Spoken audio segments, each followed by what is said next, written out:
Hello, and thank you for tuning in to the channel today.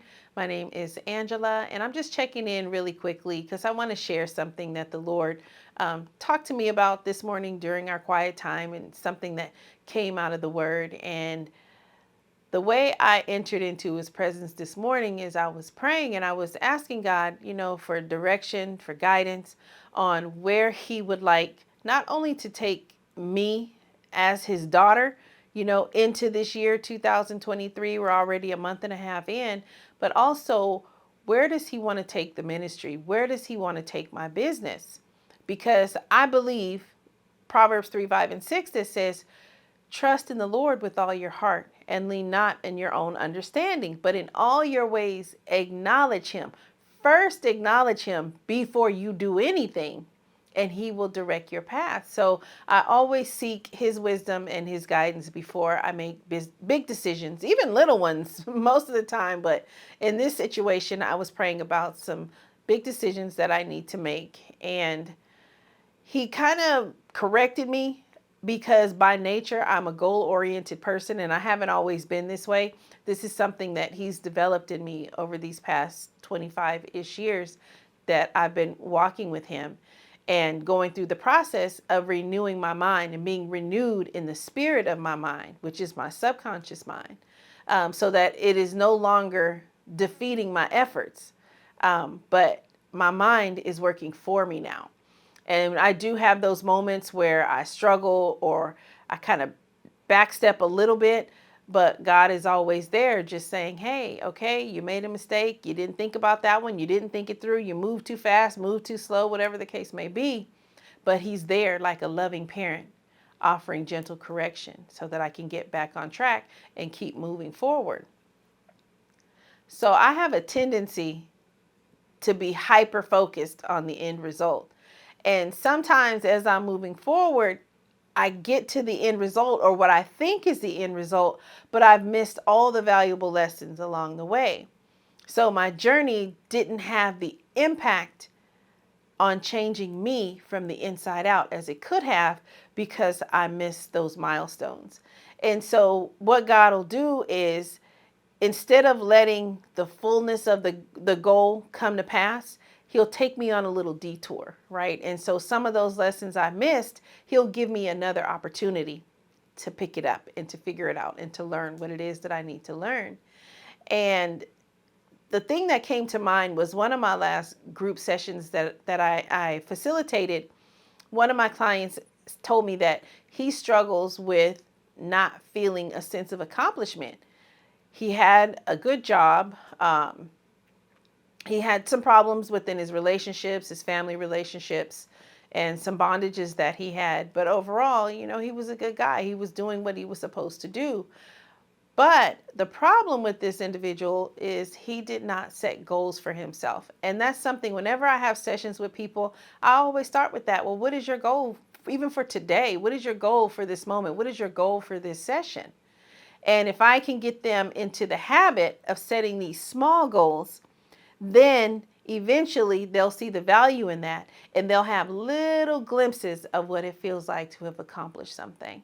And I believe that success breeds success. So you give them those opportunities, and I even give myself those opportunities. I stretch myself. I take myself out of my comfort zone on a regular basis, because I know that fear is a success killer. Fear is something that will keep you from achieving your goals. But the problem is when we become hyper focused on the end result. And so all the little things that we go through, they just become a means to an end. And what God is telling me is slow down a little bit, right? Not stop, but slow down. Because in the Word it says, God is not the author of confusion. So anytime there's chaos and confusion, God has pulled back a little bit, right? Because He says He does everything decently and in order. So if I feel a sense of chaos, or I feel disturbances, or my spirit is vexed, or I'm just feeling frustrated, angry, whatever the case may be, that is my clue to stop and take a step back. And I need to see, am I in balance? Right? And I think that's one of the things I didn't talk about enough. And it's not something that I apply to my own life enough. My life tends to get out of balance because I'm always working. I'm always grinding and building and shaping things. And I get so focused on that that I tend to miss the value of self-care, right? And that is one of the things that God talked to me about this morning. You're doing all these things. You're showing up for this person, showing up for that person. But are you showing up for you? If you're not taking care of yourself, how can you be well enough to take care of another human being? Because Jesus said, love your neighbor as yourself. If you are not loving yourself, you cannot rightly love another human being. And so today I decided to make this my self-care day. And I just got some things done that I really needed to get done. And what I got was, if I am not well and I'm called to be a helper, I can only give what I have. So I have to make sure that I'm not a wounded healer causing more harm than good to those that God has sent to me to speak life into them. I need to make sure that I have life in me, that I might impart that life to someone else. So if you're called to be a helper, if you're a life coach, if you're a minister, if you're a supervisor, whatever the case may be, if you are a leader and you are someone that people go to for advice or for comfort, you have to make sure that you set a firm boundary between you and what the other person is bringing. And that's how you maintain your own mental health as you help. So I don't believe in coincidences. I don't believe you're watching this video by accident or happenstance. But if you're hearing this and you're under the sound of my voice right now, take some time for you.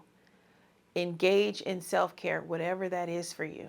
If it's a manicure, pedicure, sometimes it's just taking a walk, reading a book, having quiet time, meditating, as God tells us to do in Philippians 4:8. Meditate on these things. What's good? What is lovely? Right? Do that and see what God does in the restoration of yourself. He touches the heart.